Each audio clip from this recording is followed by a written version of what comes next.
Good evening. Raj Rajesh institute का YouTube channel पर आप लोगों का स्वागत है। जो आपका सीरीज चल रहा था उसमें और आगे बढ़ते हुए आज आपका सेट नंबर 7 पर आते हैं। इस सेट में हम प्रोबेबिलिटी के विषय में आपको बतलाएंगे। अगर आप यूपीएससी के परीक्षार्थी हैं, सीसेट की आप परीक्षा देते हैं, 80 क्वेश्चन आपका सेकंड पेपर जो रहता है एप्टीट्यूड टेस्ट, उसमें से 3, 4 या 5 क्वेश्चन आपका प्रोबेबिलिटी पर बेस्ड होता है। उसके अतिरिक्त स्टेट पीसीएस में भी नजर आएगा। इसके अलावा बैंक पीओ की परीक्षा में मैथ सेक्शन में या बैंक क्लर्क की परीक्षा में भी मैथ सेक्शन में मिलेगा, प्लस एसएससी में भी नजर आएगा। और रेलवे की परीक्षा में सिंपल वे में क्वेश्चन रहता है, उसमें भी प्रोबेबिलिटी नजर आता है। रेलवे में भी आपका 2022, 2021, 2023 इन परीक्षाओं में भी प्रोबेबिलिटी से सिंपल सा क्वेश्चन नजर आया है। तो ये आपको ये सेक्शन काम देगा प्रोबेबिलिटी का। इसमें ना पहले बेसिक बतलाएंगे प्रोबेबिलिटी का, फिर प्रोबेबिलिटी में कितने वैरायटीज में क्वेश्चन आते हैं वो चीज आपको बतलाएंगे, और हर एक का आज इस सेट में हम एक एक एग्जाम्पल बतलाएंगे, और फिर हर एक वैरायटी को डिटेल में एक एक क्लास में अलग अलग करके आपको बतलाएंगे। तो आज शुरुआत करते हैं पहले बेसिक से कि प्रोबेबिलिटी होता क्या है। प्रायिकता या संभाव्यता हिंदी में कहते हैं, आपका इंग्लिश में प्रोबेबिलिटी या चांस कहलाता है। ये प्रायिकता या संभाव्यता कहलाएगा। मान लीजिए एक बॉक्स है आपके पास और मेरे पास 5 बॉल है, 3 नीला और 2 लाल रंग का बॉल। हम क्या करते हैं, इन बॉल को इस बॉक्स में डाल देते हैं। इनको हम उठा करके यहां पर बॉक्स में डाल देते हैं। ये पांचों बॉल को हमने बॉक्स में डाल दिया और इसके बाद हम यहां से इसको बंद कर देते हैं बॉक्स को।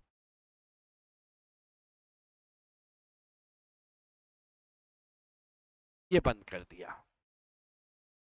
अब एक व्यक्ति जाएगा और बिना देखे हुए बॉक्स का ढक्कन खोलेगा और एक बॉल उससे निकालेगा बिना देखे हुए।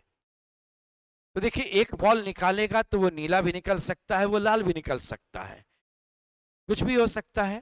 तो अब अगर मैं आपसे कहूं कि एक आदमी गया और 5 बॉल में से कोई एक बॉल निकालेगा, तो ये हो गया टोटल कंडीशन 5 बनता है, 5C1। ये रिजल्ट होगा 5। ये टोटल कंडीशंस बनते हैं, ये कुल स्थिति। टोटल कितना कंडीशन बनेगा, वो रहेगा 5C1। लेकिन इसी में अगर हम एक फरमाइश कर दें अब कि नहीं, वो एक बॉल निकाले, उस बॉल को नीला बॉल निकलने की क्या संभावना। तो अब इस केस में देखिए, उसको नीला बॉल निकालना है। तो इस केस में जब ढक्कन खोलेगा और यहां से हाथ इसमें डालेगा और एक बॉल चुन करके निकालेगा, तो मन ही मन क्या करेगा ना, पहले तो सोचेगा कि 5 में से एक निकालना है। एक होगा फिजिकल काम, 5 में से एक निकालो। एक होगा मेंटल काम कि एक बॉल निकालें और वह नीला बॉल निकल जाए। तो दूसरी आप ऐसे हाथ डाल करके निकालेगा तो यहाँ से लाल भी निकल सकता है, यहाँ से डालने पर नीला भी निकल सकता है, कुछ भी आ सकता है। तो इस केस में नीला निकलने की क्या संभावना। तो यही मन ही मन कहेगा, उसको मालूम है पहले से 3 नीला है, कहेगा हे भगवान 3 में से कोई एक निकल जाओ, हे भगवान 3 में से कोई एक आ जाओ। तो अगर मैं नीला बॉल आपसे डिमांड कर रहा था तो आप 3 में से किसी एक बॉल को निकालते और ये रहता नीला, तो 3 में से एक निकालने का मतलब 3/3 हो जाएगा। तो ये हो गया टोटल कंडीशन। ये मेरा रहा डिजायर्ड कंडीशन। डिजायर्ड कंडीशन यानी जो हम चाहते हैं, जो इच्छा रखते हैं। इसको हम लोग यह भी कह सकते हैं शर्त वाली स्थिति। ये शर्त की स्थिति है, ये चाहने की स्थिति, कंडीशन है, ये कंडीशनल चीज। और ये टोटल आपका हो गया, ये शर्त वाली स्थिति। इसे आम भाषा में कहें, ये बिना शर्त वाली स्थिति। अब अगर एक क्वेश्चन आपको हम देते हैं इस तरह से, देखिए कि बॉक्स में 5 गेंद है जिनमें 2 लाल एवं 3 नीला है। व्यक्ति एक गेंद निकालता है, एक गेंद निकालता है तो उसे नीला गेंद मिलने की क्या प्रायिकता है, मिलने की क्या संभाव्यता है, या प्रायिकता है, ये शब्द रहेगा। What is the chance of getting a blue ball when a person picks just one ball. अब इस केस में क्या होगा, प्रोबेबिलिटी का बेसिक डेफिनेशन होता है डिजायर्ड बाय टोटल। ये बेसिक डेफिनेशन है, डिजायर्ड बाय टोटल। तो आपने इच्छा किया 3 में से 1 और टोटल आपने काम किया 5C1। इसको हम ऐसे भी कह सकते हैं, ये मेंटल सिलेक्शन है, ये फिजिकल सिलेक्शन है। फिजिकली जा रहे हैं, 1 बॉल निकालेंगे 5 में से 1, लेकिन दिमाग में है 3 नीला में से 1 निकलना चाहिए, वह हो गया 3C1। तो 3C1 का वैल्यू 3, ये 5, 3/5। प्रोबेबिलिटी का वैल्यू ध्यान रखिएगा 3 तरह से डिनोट होता है। जैसे 3/5 ये रेशियो में आ गया, इसको हम 3/5 को 0.6 भी कह सकते हैं, 0.6 भी कह सकते हैं, ये डेसिमल हो गया। या इसे हम 60% कह सकते हैं, ये परसेंटेज में हो गया। तो 3 तरह से इसको डिनोट किया जा सकता है, 3/5, 0.6 या 60%।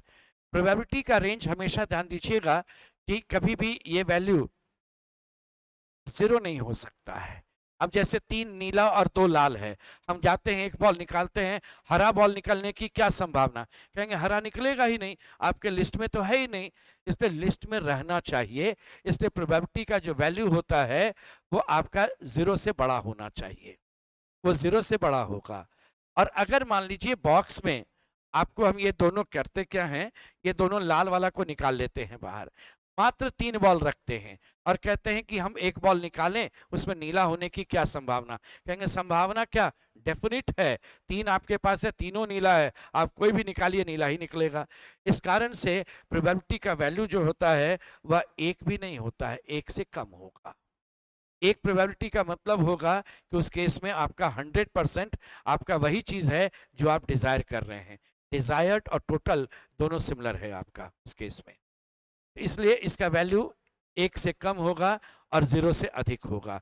3 तरह से डिनोट होता है, फ्रैक्शन में, डेसिमल में, ये रेशियो वाइज जो हम लोग बोलते हैं ना, इसको हम लोग कहते हैं फ्रैक्शन में, भिन्न के रूप में रहेगा, दशमलव के रूप में रहेगा या प्रतिशत के रूप में रहेगा। 3 तरह से उसको दिखलाया जा सकता है। तो ये बेसिक चीज है आपका प्रोबेबिलिटी का। आपसे जो क्वेश्चन पूछा जाता है प्रोबेबिलिटी का, वह 8 तरीके से आता है परीक्षा में। अब तक जितनी परीक्षाएं हुई हैं उन सभी को क्वेश्चंस को ध्यान में रखकर चले तो एक होता है चयन वाला सिलेक्शन, एक सीक्वेंस बैठाने वाला, एक कैलेंडर का प्रोबेबिलिटी, पासा का प्रोबेबिलिटी, सिक्का का प्रोबेबिलिटी, जो खेलने वाला ताश है, प्लेइंग कार्ड्स है, उसका प्रोबेबिलिटी, एक शर्त कंडीशनल वाला और एक चरणबद्ध तरीके से प्रोबेबिलिटी। अभी हम क्या करते हैं, 8 से एक एक आपको एग्जाम्पल बतलाते हैं। 8 क्या होता है वो जान लेते हैं और फिर इन 8 को डिटेल में एक एक करके बेसिक के साथ जल्दी बनाने के तरीका को फिर अलग अलग करके आपको बतलाते चलेंगे। कहा गया कि एक बॉक्स में समान आकार के 5 लाल, 3 हरा और 4 गुलाबी खिलौने हैं। आप क्या कीजिएगा, सबसे पहले स्टॉक लिखिएगा, 5 लाल है, 3 हरा है और 4 पिंक गुलाबी है। आप ये पहले स्टॉक लिख लीजिए। फिर कहा गया कि रैंडमली यानी यादृच्छिक रूप से केवल 2 खिलौने निकाले जाते हैं।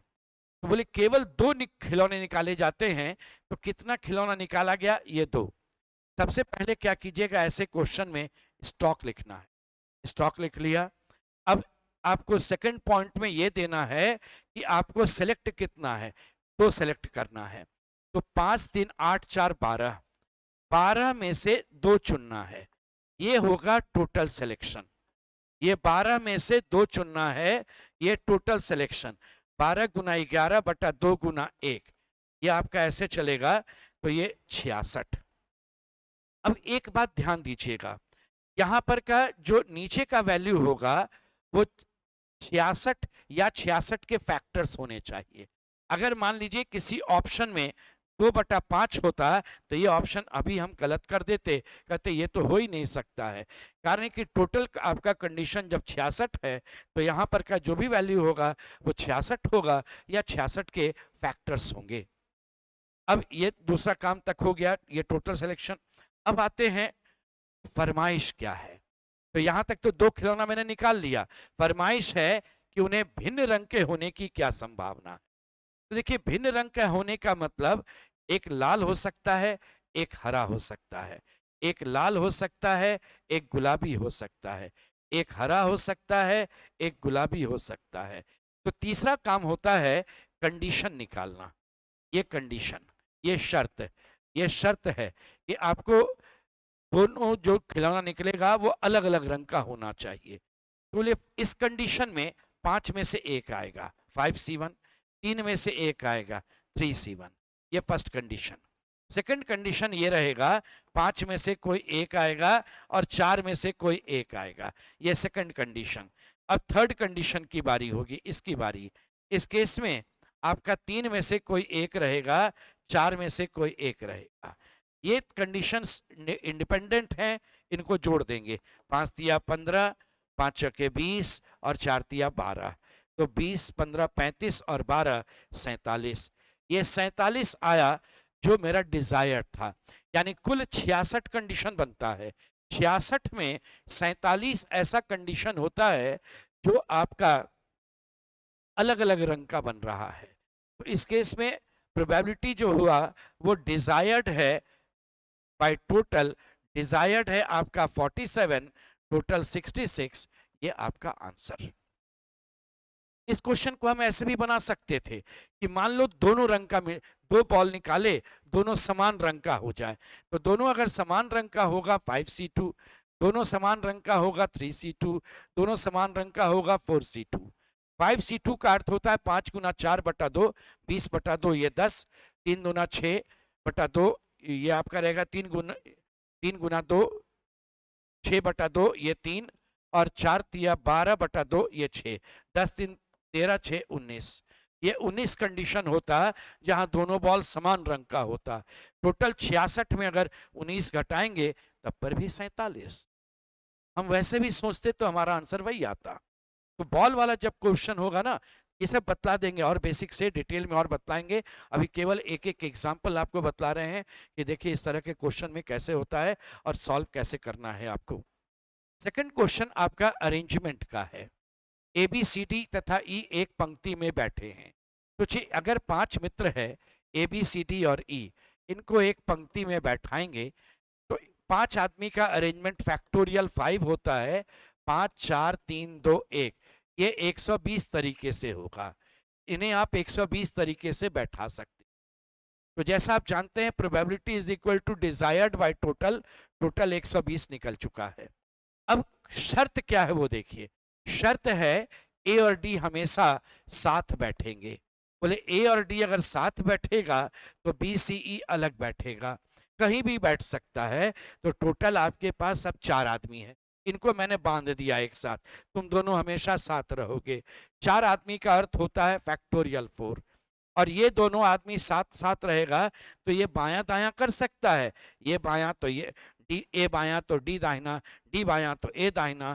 तो ये हो जाएगा फैक्टोरियल 2, ये ए और डी को बैठने के लिए। और टोटल कंडीशन था फैक्टोरियल 5। 4 तिया 12 दुना 24 गुना 2 48 बटा 120। आंसर हो गया 2/5। तो क्या संभावना है कि ए और डी हमेशा साथ बैठेगा? तो आंसर 2/5। अगर आप इसको ऐसे लेते तो 0.4 भी कह सकते हैं, आप इसे 40% भी कह सकते। ऑप्शन जिस हिसाब से रहेगा वैसे ही आप उत्तर दीजिएगा।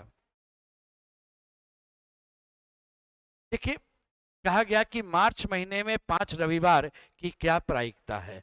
मार्च महीना में कुल 31 दिन होता है। सप्ताह में 7 दिन, 1 2 3 4 5 6 7 दिन। तो ये 7 दिन आया, फिर अगला 7, फिर अगला 7, फिर ऐसे 28 तक तो 4 बार आया। ये 29 30 31 इस चीज को 5 बार लेता है, जबकि ये आपका 4 ही बार होता है। तो क्वेश्चन कहा गया कि 5 बार संडे। बोले संडे अगर आप इन तीनों जगह रखिएगा तो 5 बार आ जाएगा, जबकि संडे को जाने के लिए आपके पास 7 घर है। टोटल 7 घर है, तो टोटल है 7 और डिजायर संडे कहेगा मुझे इन 3 घर में भेज दोगे तो मैं 5 बार आ जाऊंगा, तो इसका डिजायर्ड हो जाएगा 3, तो प्रोबेबिलिटी हो जाएगा डिजायर्ड बाय टोटल यानी 3/7। ये रहेगा उसका आंसर। वो पासा अगर एक साथ फेंकते हैं तो उनकी ऊपरी सतह पर लिखे अंकों के योग 8 होने की क्या संभावना है? Probability is desired by total. पासा के केस में आपके पास एक पासा पर 6 सतह होता है, क्या कीजिएगा बेस 6 रखिएगा और n यहां रखिएगा। n होगा नंबर ऑफ डाइस थ्रोन, आप जितना पासा फेंकते हैं वो n। जैसे 2 पासा फेंकेंगे तो 6 टू द पावर 2, एक फेंकिएगा तो 6 टू द पावर 1, 3 अगर रहेगा तो 6 टू द पावर 3 हो जाएगा। तो अभी के केस में 2 पासा आपके पास है, यानी ये वाला वैल्यू 6 स्क्वायर हो जाएगा अर्थात 36 होगा। योग 8 चाहिए। आप क्या कीजिएगा जल्दी सा 1 से 6, 1 से 6 2 बार लिख लीजिएगा। अब एक तरफ से ना इसको बेस एक तरफ बनाइए, एक साइड से बढ़िए। एक एक को 8 लाने के लिए 7 जोड़ना पड़ेगा, 7 होता नहीं है, इनको हटा दो। ये 2 और 6 जोड़ेंगे तो 8 हो जाएगा। देखिए 2 और 6 8, 3 और 5 8, 4 और 4 8, 5 और 3 8, 6 और 2 8। अब उधर से नहीं चलने का जरूरत, क्योंकि उधर से 2 चलेंगे तो 6 के साथ तो हम जोड़ ही लिए हैं। तो टोटल हो गया 1 2 3 4 5, 5 कंडीशन आपके पास है। ये देखिए ये 5 कंडीशन है जिसमें जोड़ 8 आ रहा था, तो आंसर हो गया टोटल आपका 36 है, डिजायर्ड 5 है, तो आंसर हो गया आपका 5/36, या आपका सी ऑप्शन रहेगा। जब क्वेश्चन आपका क्वाइन का होता है तो जैसा हम लोग जानते हैं एक क्वाइन में हेड और टेल 2 पार्ट है, इसलिए जब क्वाइन का आपसे प्रोबेबिलिटी पूछा जाए तो टोटल हमेशा 2 टू द पावर n से होगा, जहां पर n is equal to number of coins tossed. हम लोग 2 क्यों यूज करते हैं? क्योंकि हमारे पास 2 सतह है, हेड और टेल। तो बोले हेड और टेल 2 चीज है मेरे पास, इसलिए हम यहाँ 2 यूज करते हैं। डाइस में 6 सतह होता है, इसलिए हम 6 यूज करते हैं। तो अभी के क्वेश्चन में हम 5 बार, देखिए एक सिक्का को 5 बार उछालो या 5 सिक्का एक बार उछालो, बात बराबर है।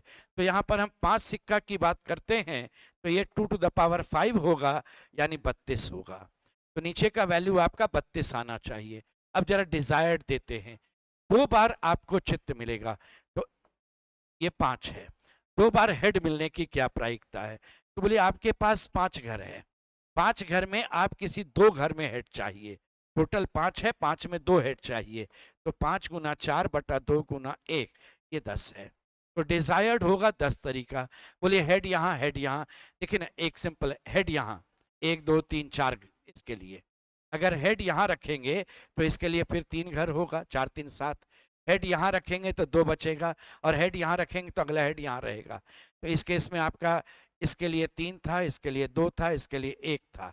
देखिए यहाँ हेड रखिएगा 4 घर बच गया, 4 कंडीशन। यहाँ हेड रखेंगे, इधर अब नहीं आना है, वो तो यूज कर लिया। ये 3 कंडीशन, यहाँ हेड रखेंगे 2 कंडीशन, यहाँ 1 कंडीशन, 4 3 7 2 9 1 10। उसको ना ऐसे निकाल लेते हैं आप, क्योंकि अभी तो 2 हेड है ना, और 5 ही सिक्का, 8 सिक्का देंगे, 10 सिक्का देंगे, इसको इस ढंग से आप निकालिएगा। तो क्या होता है तरीका इसमें, NC2, तो यहाँ पर ना NC2 के जगह हम अभी NCD लिख रहे हैं। यहाँ पर n is equal to total coins and d is equal to desired face, ऐसे निकलता है सिक्का वाले में।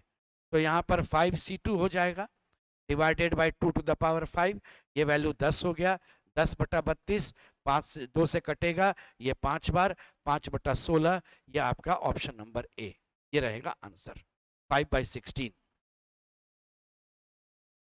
ताश के एक गड्डी से यादृच्छिक तरीके से 2 पत्ते निकालते हैं।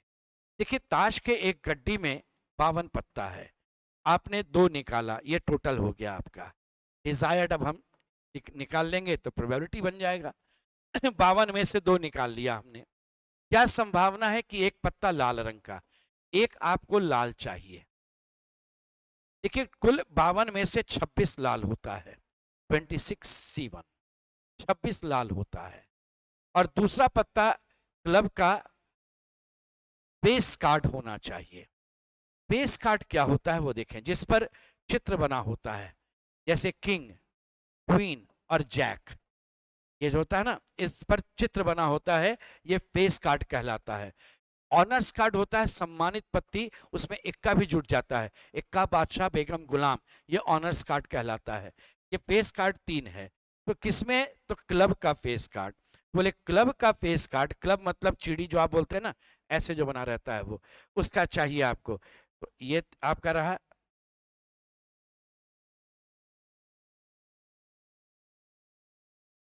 तो किंग आपका क्लब का, क्वीन और जैक भी क्लब का, इनमें से एक चाहिए। तो 26 लाल में से कोई एक चाहिए और दूसरा इन 3 में से कोई एक चाहिए।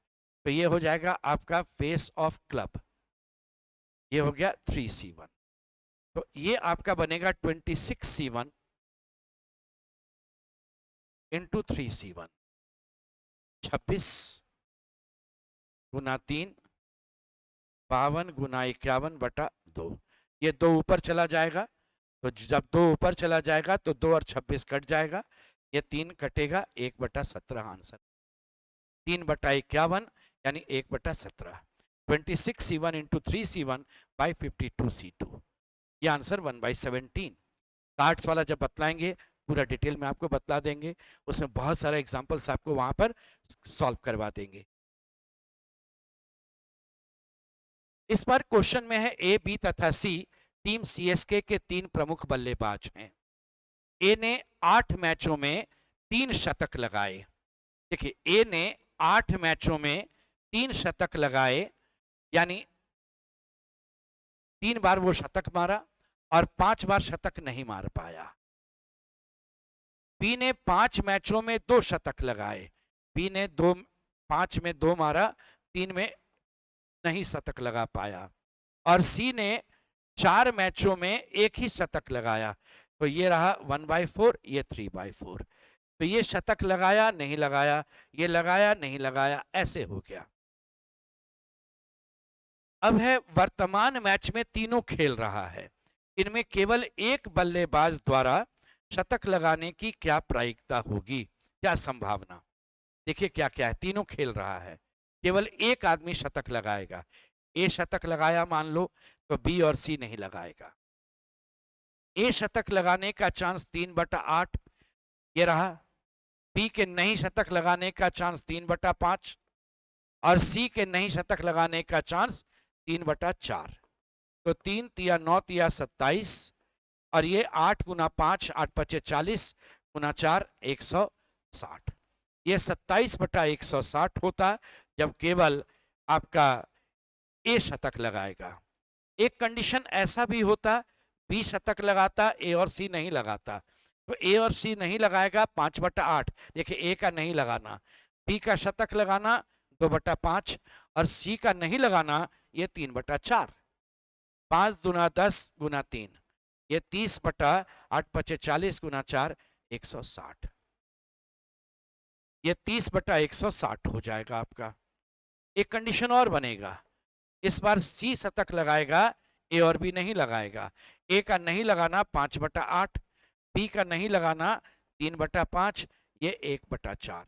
तो ये रहेगा 15/8 पचे 40 गुना 4 160। तो टोटल कंडीशन हो गया 27/160 प्लस 30/160 प्लस 15/160, सीधे 160 नीचे लिख दीजिए। 27 प्लस 30 57 प्लस 15 72/160 हो जाएगा। ये 72/160, 8 से कट जाएगा 9 बार, 8 से कट जाएगा 20 बार, आंसर होगा 9/20। ये आंसर हो जाएगा आपका 9/20। तो ये आपका रहेगा कंडीशनल, चले ये प्रोबेबिलिटी है, कंडीशन है। एक ही आदमी लगाएगा तो 2 आदमी नहीं लगाएगा। ए लगाया तो बी सी नहीं, बी लगाएगा तो ए सी नहीं, सी लगाया तो ए बी नहीं। ये कंडीशनल प्रोबेबिलिटी का एग्जांपल था आपका। अब यहां पर एक है जो स्टेप वाइज प्रोबेबिलिटी का आपका एग्जांपल है। ये स्टेप वाइज प्रोबेबिलिटी में चलना है आपको। इस केस में देखिए क्या है, एक टेबल में दो दराज हैं, बायां और दाहिना। तो क्या करना है, ये बायां दराज हमने बना दिया ये टेबल में, और ये दाहिना दराज भी हमने बना दिया। एक टेबल में दो दराज है, बायां और दाहिना। बायां दराज में 3 सोने का और 5 चांदी का सिक्का है, 3 गोल्ड एंड 5 सिल्वर। और दाहिने दराज में 4 सोने का और 2 चांदी का सिक्का है। सभी सिक्के समान आकार और वजन के हैं, यानी शेप भी सिमिलर है और वेट भी सिमिलर है। और सभी सिक्के के आपने क्या किया, पृथक रूप से अलग अलग उपहार वाले रंगीन कागज में लपेटे गए हैं। यानी इनको अलग अलग करके, ये जो गोल्ड का है ना, ये 3 अलग कर दिया, सिल्वर को अलग अलग कर दिया, 5 था, और इसके गोल्ड को अलग कर दिया, और समान रंग के कागज में आपने इन्हें लपेट करके अलग अलग ड्रॉर में डाल दिया। अब क्वेश्चन है, एक व्यक्ति किसी भी दराज से एक सिक्का उठाता है तो उसे सोने के सिक्के की होने की क्या संभावना है। इसमें ना अक्सर गलती क्या करते हैं, टोटल जोड़ लेते हैं, 4 3 7 सोना और 7 हो गया चांदी, तो ठीक है 50-50 है, 1/2। ये नहीं होगा, ये गलत हो जाएगा आंसर। अक्सर लोग इसमें 1/2 दे देते हैं। अब सोचिए क्या होगा प्रोबेबिलिटी। पहले वो आदमी जाएगा तो पहले तो ये संभावना, सिक्का तो बाद में उठाएगा, पहले तो ये सोचिए कौन सा दराज खोलेगा, बायां कि दायां। तो अब हम बायां दराज की बात करते हैं। अगर वो बायां दराज खोलता है उसका चांस है 50%। वैसे ही अगर दाहिना दराज खोलेगा उसका चांस है 50%। तो पहले तो ये स्टेप वाइज कौन सा दराज खोलता है उसकी बात है, वो 50-50% तो वो हो गया। अब आएगा बाएं दराज पास। बाएं दराज में टोटल सिक्का उसके पास 8 है, तो टोटल सिक्का 8 है, नीचे लिखेंगे 8, और उसको चाहिए गोल्ड 1 2 3 उसके पास गोल्ड है। तो कहेगा, मनी मन कहेगा ना 8 में से कोई एक तो उठाना है फिजिकली, लेकिन मेंटली कहेगा 3 में से कोई एक मिल जाए, 3 में से कोई एक मिल जाए, 3C1/8C1। ये वैल्यू ना अभी तो मैंने सीधे ऐसे लिख दिया, ऐसे 3C1/8C1 होना चाहिए। और इस केस में जब आएगा तो टोटल 6 सिक्का है, इसमें से गोल्ड 4 है, तो 4C1/6C1 होना ऐसे चाहिए। ये दोनों कंडीशंस अलग अलग होंगे, अलग अलग कंडीशन के रिजल्ट को जोड़ा जाता है, ऐड किया जाता है। 1/2 इंटू 3/8 ये रहा, प्लस 1/2 इंटू 4/6 ये हो गया आपका। ये रहा 3/16, और ये 2 से कट जाएगा, ये आपका हो जाएगा 1/3। ये बनेगा आपका। इसको अगर आप एलसीएम लेते हैं तो ये 16 तिया 48 हो गया, 3 तिया 9 हो गया, ये 16 हो गया, 25/48। ये 25/48 ये आपका आंसर था। यानी कोई किसी भी एक दराज से वह एक सिक्का उठाता है तो सोने के सिक्का के होने की क्या संभावना, आंसर 25/48 होगा। तो ये जो 8 वैरायटी था, ये 8 वैरायटी के विषय में आपको हमने बतला दिया। इस केस में अब हम लोग इन 8 वैरायटी को डिटेल में सीखेंगे। यही था आपका 8 वैरायटी। देखिए हमने अभी लास्ट में स्टेप वाइज वाले में सिक्का वाला क्वेश्चन कहा, ये सेंचुरी लगाने वाला था, ये ताश वाला था, सिक्का हो गया आपका, डाइस हो गया यहाँ पर, ये कैलेंडर का क्वेश्चन था, सीक्वेंस हमने हॉरिजॉन्टल बतलाया, सर्कुलर भी हो सकता है, और ये सिलेक्शन का क्वेश्चन था। तो ये इतने तरह से सारा वैरायटीज बतला दिए। अब एक एक करके डिटेल में भी आगे के सेट में करेंगे क्या, एक सेट में सिलेक्शन सारा बतला देंगे, एक में सीक्वेंस के सारे वैरायटीज बतला देंगे, एक में कंडीशनल बतला देंगे, ऐसे करते हुए चलेंगे। अगर आपको अच्छा लगता है तो आप चैनल को सब्सक्राइब कीजिए और लाइक कीजिए, और अपने मित्रों को भी कहिए, उनको भी भेज दीजिए लिंक वगैरह, वो भी देख लें। जो परीक्षार्थी हैं इस ग्रुप में ध्यान रखिएगा कि जो भी ग्रुप मैंने कहा परीक्षाओं का, उसमें वो हेल्पफुल रहेगा। आज यहीं तक, धन्यवाद।